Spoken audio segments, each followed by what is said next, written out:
Hey Kings, welcome to the world of Fallout 4, and to celebrate the current political events happening within the United States, I thought it would be quite the time to play through one of the best Enclave mods out there, not just for Fallout 4 but also just for Fallout in general, that being America Rising, A Tale of the Enclave. I'm pretty sure the Tale of the Enclave is the correct name. If it's not, that's in the description along with the link, as are all the other relevant mods which will be featured within this playthrough. Hopefully that I'm gonna nail all of them. If not, then I'm just gonna list every single one of them, because I have like 70 mods installed, and it's gonna be quite worrisome to check every single second of the footage just to see if some minor detail from some minor mod appeared, and that means I'm gonna have to list it. So I'm gonna list all the relevant ones, and hopefully that's gonna be good enough. So I'm also running a variety of weapon mods, but for this playthrough we're gonna stick to American guns only, as well as plasma guns, obviously. So why the Enclave? Well, apart from it being, well, obviously in relation to the current political events, I think it's actually quite fitting, because obviously the Enclave is the faction that represents the remnants of the American government, both the military and the civilian branch, and all the other branches, all the other possible branches of the American government after, well, within the wasteland, within the lore and the story of Fallout, obviously. And I find them incredibly interesting, because they're always quote-unquote the bad guys. Apart from Fallout New Vegas, but they weren't really a major faction in that game at all. But they were fun though. But in Fallout 2, they're the bad guys, and Fallout 3, again, comically, they're the bad guys. And it's really interesting, because if anyone has sort of a legal claim to the land that these minor factions are constantly bickering over, it is the Enclave. They're the rightful owners, right? So it's quite interesting that they're always the evil ones. In Fallout 2, in relation to their ideology at the time, it actually made quite a lot of sense why they would be the bad guys, because the civilian leadership. The civilian leadership of the Enclave, in spirit, the same leadership that ultimately led to the Great War, or the Third World War, or basically the bombs dropping in 2077. It's quite interesting that they mess up again. They have a terrible philosophy when it comes to how to accomplish their goals. Their goals being obviously to reclaim the lands of America and everything like that, and to re-establish themselves as the governing force. The main issue with their, it's not their goals, obviously they have their goals, you could say that they're evil, but virtually every single faction in the Fallout universe is evil, maybe apart from the Republic of Dave. But each and every faction is per se evil or morally grey. And so I think that their way of going about things was actually extremely terrible, and obviously marked them as villains in Fallout 2. Obviously they wanted to just purge everyone that wasn't a member of the Enclave, or so to say pure quote-unquote. They wanted to purge everyone who was tainted by radiation. And that is an interesting goal, obviously. However, the way that they went about it, they wanted to purge everyone basically all at once, and that's a terrible thing, because it did terrible things to their PR. First of all, if they went in and said that, yeah, we are here to purge the super mutants and the ghouls, then I don't think there would be a single soul in the entire wasteland who would actually see them as villains. They were probably seen as heroes, sort of a more heroic, more patriotic version of the Brotherhood of Steel, and everyone would basically join them. Now, violence itself has an economy all to its own. Obviously, you have to invest carefully.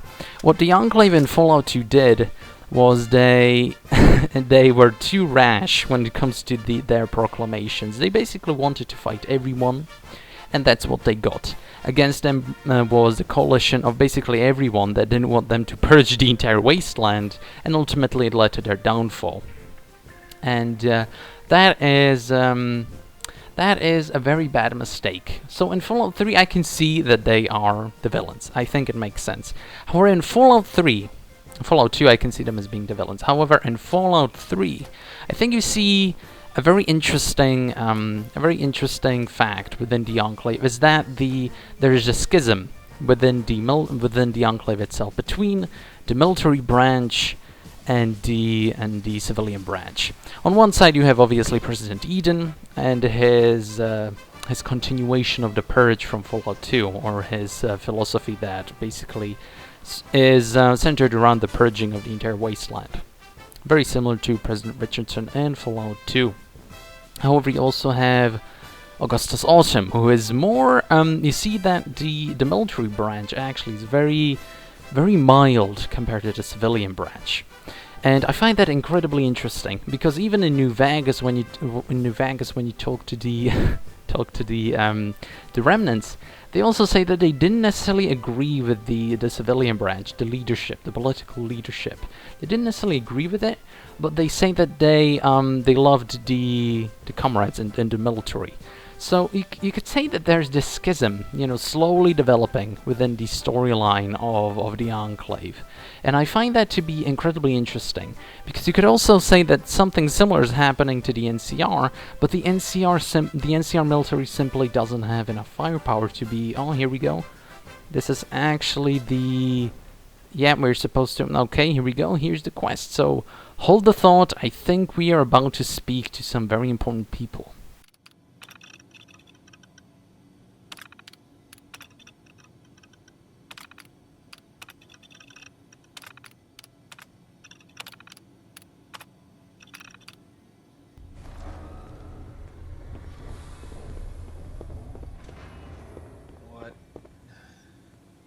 What's going on? Where is everyone? Wait, I don't recognize you. How did you get in here?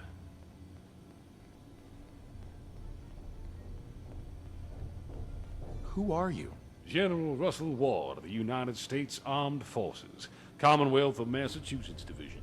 Now, how about you answer my question? I'm from Vault 111. This area is inaccessible from the civilian wing. You must have come from outside. What's it like?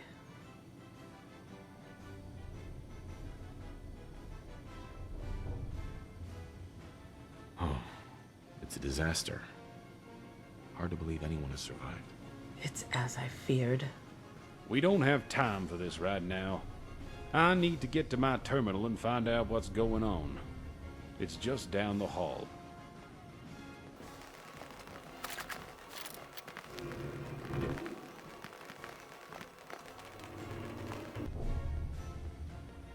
It's been over 200 years. My God. 200 years? What happened? Are there any updates from command? Anything at all? Nothing since the bombs dropped. The lines must have been destroyed. Everyone remember their orders prior to entering the pods? Yes, sir. Yes, sir. Good. Now, maybe our fellow vault dweller can help us. Doctor, if you would. We had a contingency plan should communications to the vault fail. There's a radio facility not far from here. Assuming it's still functional, we can use it to contact command. You don't know us, but we're America's best hope right now. You've got experience out there, and we'll need your help. I'll help if I can. Good. Sergeant Peterson here will assist you. Get to the facility and try to reroute its connection to the vault. We'll do the rest here.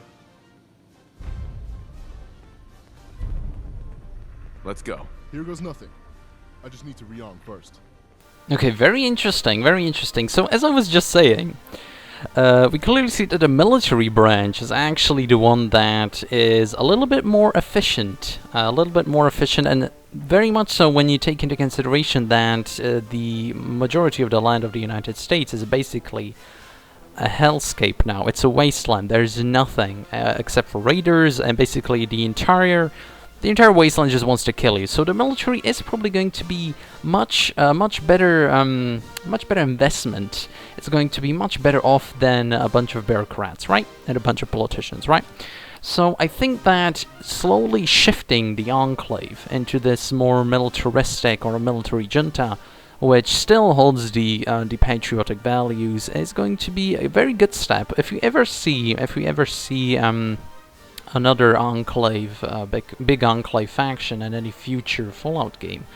I do believe that we'll probably see a more militaristic take of the Enclave, where the civilian branch doesn't really hold as much power as, for example, the generals. And the president and the ministers and everything like that are probably only going to be puppets to the military and the generals themselves.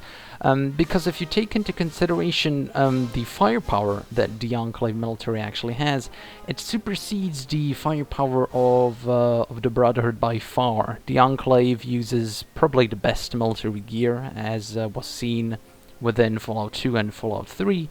Obviously, they don't have access to Liberty Prime, but they do have access to the best power armor. They do have access to the best plasma rifles, everything like that, to Rippers.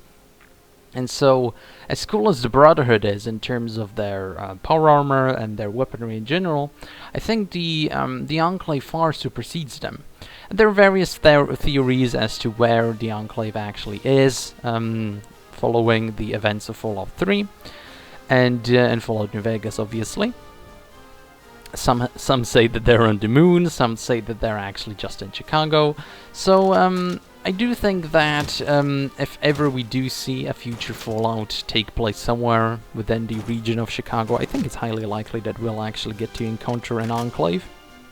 And I do think that, obviously if it's Bethesda writing it, I do think that we'll see a continuation of the Augustus Autumn type of Enclave, where it's more about rebuilding the wasteland into what was, into sort of the former United States, and which is obviously what Augustus Autumn ultimately wanted. Now, for some reason, we see the Brotherhood ultimately do that in Fallout 3, which I think is sort of ridiculous. You know, this band of xenophobic technophiles suddenly, because of Elder Alliance, decided that that's actually not how we want to do things, and we suddenly want to help the Wastelanders just because we are Jesus. And that's, I think that's a very strange take. Ultimately, obviously, it's just taking the factions from Fallout 2 because people love them, placing it into a 3D environment, and to make it more recognizable using all the familiar enemies and allies from the previous Fallout games. I understand that, but from a story writing perspective, it's quite strange. But so that's why I find the Enclave very interesting. Is this slow evolution, this rift you see in Fallout 3, and possibly in future Fallouts we'll hopefully, not possibly, but hopefully we'll see a more militaristic take on the Enclave, as opposed to the sort of strange, again, very similar to the Brotherhood, the xenophobic, isolationist aspect that was very much present in Fallout 2. They weren't necessarily expansionistic in Fallout 2. They didn't want to expand their territory and actually, like, de facto lay claim on the land that is de jure theirs. That's kind of strange if you really look at it that way. They basically just wanted to purge the wasteland and rebuild from there, which is, it's a legitimate take by the original owners of the land, because some really strange creatures have moved into this territory, which is actually ours. We don't want them there, and no people other than us should really be there, so let's just kill all of them. It's an interesting philosophy, it's an interesting take, but the way that they went about it is kind of strange. But ultimately, that's why I find the Enclave really interesting, because they do actually have a philosophy. And they do actually have a very ruthless way of achieving this philosophy. Whereas the Brotherhood, they're ruthless, but they don't necessarily want to, like, expand or build up anything. It's mostly like they're trying to keep technology from the hands of regular people, or people who are too ignorant to use them properly, to use this technology properly. Which just makes them like policemen, right? Makes them sort of the policemen of the wasteland, and that's ultimately why they came into the Commonwealth in Fallout 4. They just saw these various strange signals from the Commonwealth, and they wanted to investigate and everything like that. It's not like they wanted to take over the Commonwealth. Ultimately, they probably will, of course, under Elder Maxon. But that's mostly because the Brotherhood is slowly evolving into the Enclave. Again, you see that this ruthless attitude, transforming the Brotherhood, but they don't necessarily have a good philosophy as to why they should be taking over, as to what gives them the reason, what gives them the right, anything like that, as to why they should take over this land. The NCR actually has, because they're basically just following in the roots of the former U.S. Republic. Of course, it's New California Republic. They're just sort of rebranding themselves to be more similar to the United States. However, what the NCR doesn't have, that the Enclave does have, is just immense technological and technological superiority, basically. The Enclave has immense technological superiority when it comes to, well, weaponry. The NCR is getting beaten back by people with, well, basically just knives, right? It's kind of strange, right? So it's quite interesting that that the Enclave should be seen constantly within this dwindling fashion, and so that's why I find the Enclave really interesting. And I like that this mod is actually going that direction. You see this more militaristic take, so that's actually quite nice. By the way, can I just say that was actually a really tough fight? That was actually quite interesting. I just kept talking about, the Enclave stuff, but actually this mod really throws a lot of enemies at you. They throw a lot of enemies at you, and the recommended level for playing this mod is like 10 or something, like 5 or 10, somewhere in between that. You would be dead in seconds if you actually went into this mod at level 5. So it's that's quite a tough one. Yeah, they do really expect you to have at least some knowledge about how to play the Fallout game, how to play Fallout 4. But they also expect you, I suppose, to have a lot of, well, maybe some power armor, maybe some weapon mods, maybe some, I don't know, maybe just a higher level. I'm playing this on level 25, almost, well, I spawned in at level 25, obviously, with the New Life mod, or whatever it's called, a New Beginning. And I went around the wasteland a little bit just to gather some stuff, just to get the Vermilion Frost follower, who is obviously an Enclave general, technically in lore. So she makes for a great follower when doing Enclave mods. And so I'm almost level 30, and it was still quite strange, just a bunch of raiders. So really like it. I really like it from the point of view of. Well, yeah, it's an Enclave mod. You're supposed to be weak at the beginning because you just found a whole bunch of people frozen, right? So you want to help them get on their feet. But I think we're about to... Where's the general? Where's the... I suppose he'd be back there within the room of the computer, his office. So let's go talk to him. Sir. My terminal's lit up, so whatever you did, it worked. It's not all good news, though. There's been no responses from Command, and without them, we're in the dark as far as the bigger picture goes. We have, however, managed to isolate the location of an old military hangar. Records show that there's a vertibird still there, too. If it's operational, we'll be able to use it to get to Command. Jeez, Ricky, While watch what you're Sergeant doing. Peterson debriefs us, I'll need you to investigate.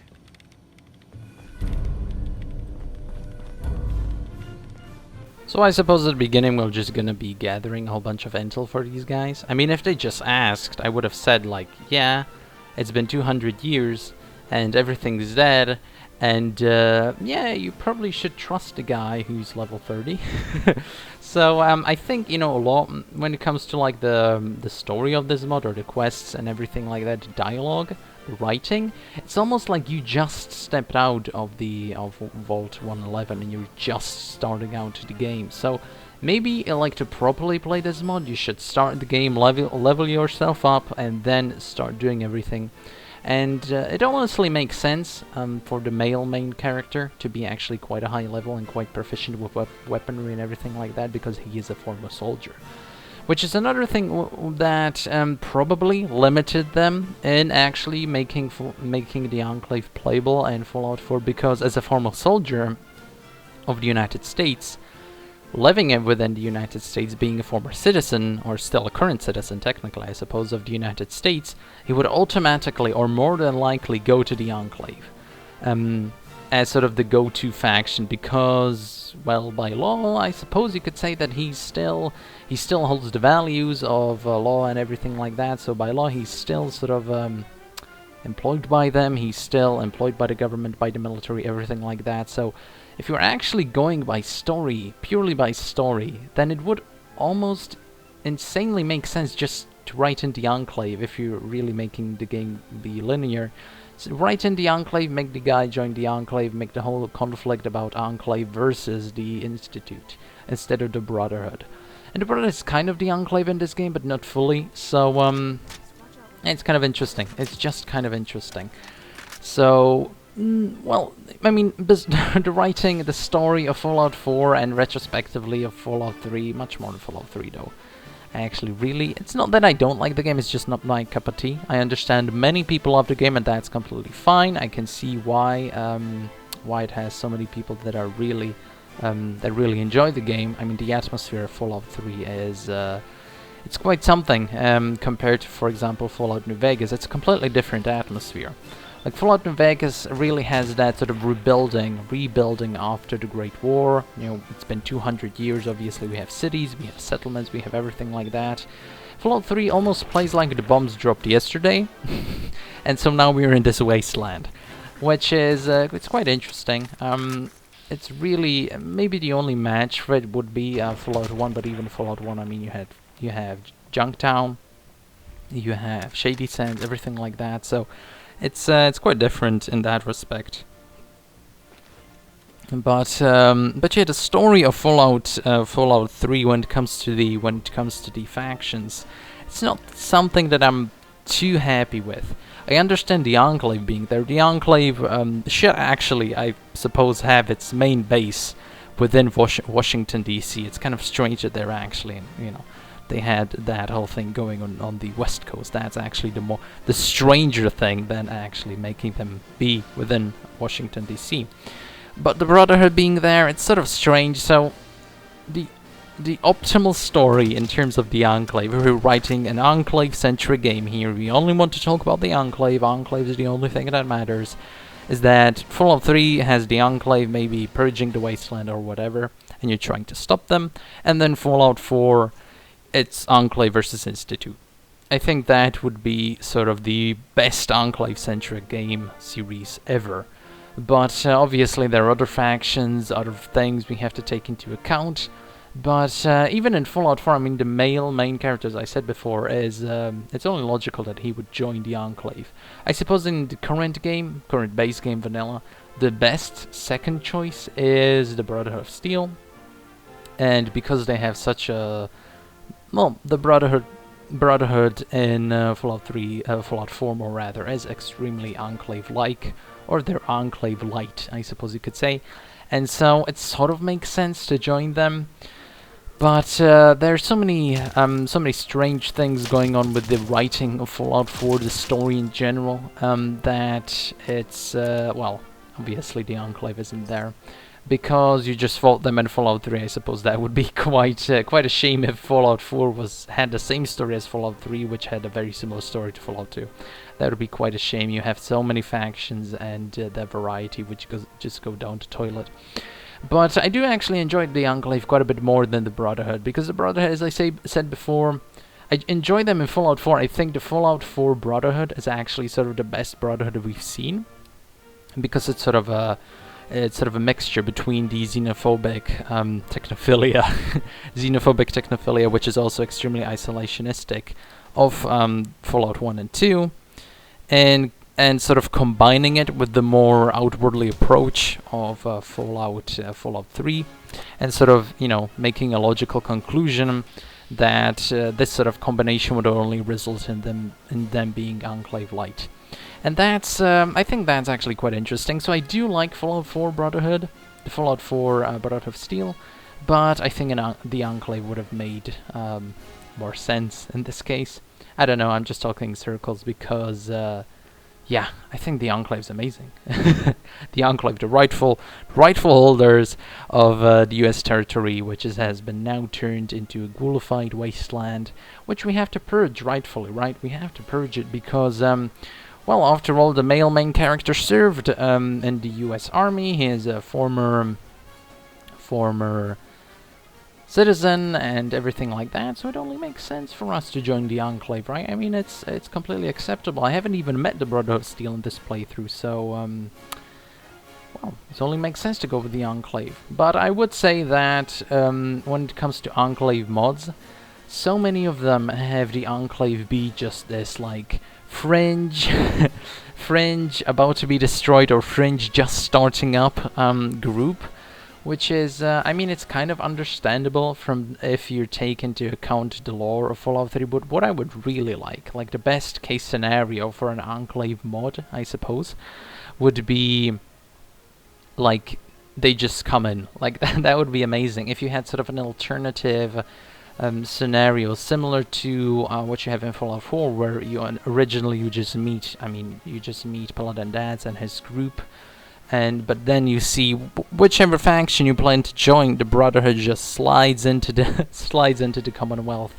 and yeah, with the Predator and everything. So I would maybe appreciate an Enclave mod that tries to do something like that, where you just see a million vertebrates just coming over, going to cleanse this part of the United States. But here we go. I think we're about to find a vertebrate or some sort of vertebrate ourselves, because, well, the journal said so. The quest marks point me here. And yeah, so our first dungeon clearing, I suppose, because we just had a defense mission quite a little while ago. And a vertebrate. A singular vertebrate. You'd think that maybe there would be more, but I suppose one vertebrate is more than we can ask for. And I think they expect me to go against a bunch of gunners, which would actually be a little bit problematic. Yep, there we go, gunners. Because I have a mod that makes gunners initially friendly and gives them a whole bunch of quests. So let's just shoot these guys quickly, and yeah, that should have aggroed all of them. There we go. I'm just gonna clean up these gunners with the Mag-10. And yeah, I think that that should be good enough. By the way, I think the Gunners are another faction which maybe should have been fleshed out. Like, instead of having the Railroad, maybe have the Gunners. But I think aren't the Gunners supposed to be like former Enclave guys, just like, serving as mercenaries? I'm not entirely sure. I really need to check up on the lore, but it would make kind of sense. I mean, sort of, kind of, maybe. I suppose they're more like the boomers from the boomers from Fallout New Vegas, where they just spawned in some vault. I'm really not all that well versed on like the East Coast Fallout games. I'm more interested. Well, that sounds really strange, but the Fallout games that take place on the East Coast, like Fallout 3 and Fallout 4. I'm not entirely sure about the lore in regards to Fallout 4 at all. I do like the game, but I like it for very different reasons compared to why I like Fallout 1, 2, and New Vegas. Very different reasons. I'm not entirely sure if the Gunners are supposed to be like what they actually are supposed to be. Maybe like former Enclave. Maybe they just crawled out of a vault that had a whole bunch of guns. Great grenade throw. Great stuff right there. You're really amazing. My aim is really terrible, and I can't even throw a grenade right. Amazing. Look at that aim. Oh my god. Really amazing. Gods be praised. So there we go. I'm not entirely sure what the Gunners are supposed to be. It's, yeah, I just don't know. Really have to check up on that. But for example, I don't think like the West Coast stuff is, the West Coast lore is more about like rebuilding, whereas the East Coast stuff is more about like remaining stuff from pre-war. At least that's what I got from the various games. Like, for example, if you compare the NCR, their whole thing is that they just, spawned out of Shady Sands, and they're now a new power block, which is sort of mimicking in style and political style the old United States. Whereas, for example, the Institute, that's a pre-war thing. The Enclave, that's a pre-war thing. Even the Brotherhood, to a certain extent, is a pre-war thing. Or more, the Fallout 4 version, I suppose, is completely different compared to the Fallout 3. The Brotherhood of Steel really has sort of an emo phase every 2 games or every 3 games. It's quite interesting. So yeah, maybe, I mean, taking that into account, maybe the gunners are just like mercenaries that spawned, that crawled out of some strange vault or some strange bunker or something like that. Maybe they just happened to find a whole bunch of guns. Not entirely sure, but I think having them like be more of an aggressive version of the boomers, I think that would be quite interesting. Because the boomers in Fallout New Vegas, they were really like reserved. They were sort of like the Brotherhood, very isolationist, very militaristic. So, I mean, the boomers are just an alternate version of the Brotherhood if you really think about it. They just don't have all like the plasma tech, the power armor tech, everything like that. Actually giving the boomers some power armor, that would have been interesting. Because they only have like was it like combat armor and stuff like that. I don't necessarily see them using any power armor, any plasma weaponry, even though like the military itself from before the war, before 2077, they did use a whole bunch of plasma weaponry, right? They did use a whole bunch of they did use power armor, everything like that. So it's quite interesting. But we did find a Vtuber here, and we did find a whole bunch of gunners, and we just cleared them out. So well, might as well go back and report to the general. Sir, Have you been to the hangar yet? Was the vertibird there? yes, sir. Good work. We'll head for the hangar now, and plan our next move from there. Rendezvous with us as soon as you can. There's more work to be done. Alright, so we'll rendezvous with the general in the next episode. Thanks, Kings, for watching. Hopefully you enjoyed, and see you next time.